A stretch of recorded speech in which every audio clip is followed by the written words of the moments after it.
When you stop leaking energy, everything changes. Most people think Carl Jung's work ends at the mirror. Everyone you meet is a mirror. They hear that and they stop there. But Jung never meant for you to live your whole life staring at reflections of your wounds. The mirror was only the beginning, the wake up, the crack in the shell. Because after mirroring comes the real initiation, learning to become a container for yourself. And this is the part nobody teaches. Section 1. Becoming a container. Becoming a container means you stop abandoning yourself in the name of being helpful, supportive, or strong.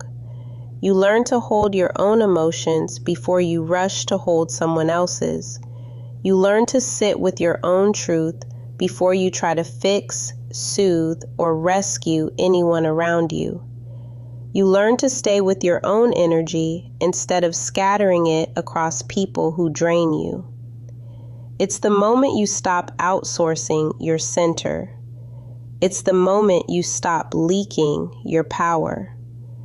It's the moment you realize self-sacrifice is not the same thing as love. Section 2. The shift. When I started containing myself, everything changed. I stopped over-explaining. I stopped over-giving. I stopped over-functioning in relationships that weren't reciprocal. I stopped pouring into people who weren't pouring back. And something unexpected happened. My energy stopped leaking. And when my energy stopped leaking, my money stopped leaking too.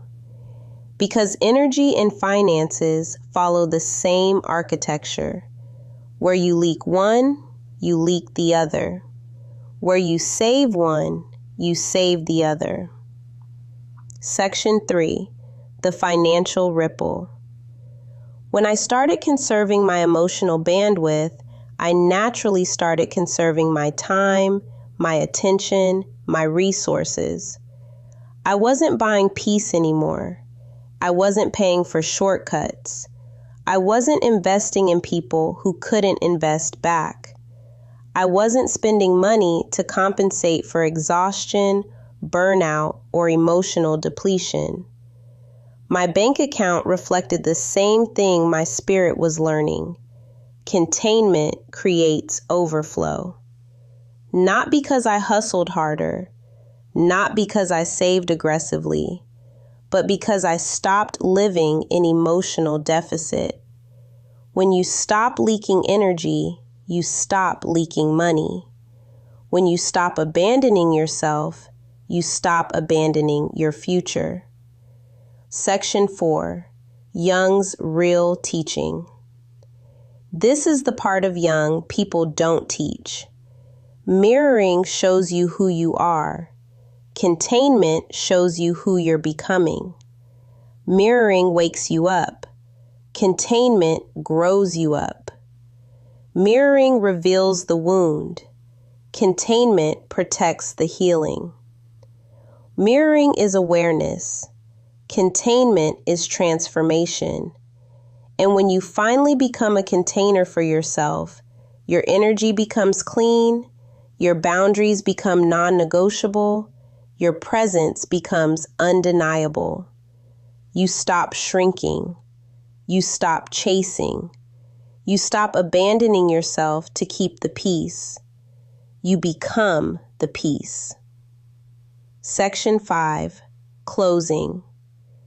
So if you're in a season of pulling back, of conserving, of choosing silence over explanation, rest over proving, yourself over the old patterns that drained you, you're not isolating. You're not regressing. You're not becoming cold. You're becoming a container. You're learning to hold yourself the way you once held everyone else. And from that place, everything in your life, your relationships, your decisions, your finances, begins to align with the version of you who finally came home to herself. This is the work Jung meant. This is the work that changes everything. Stay focused and work on you.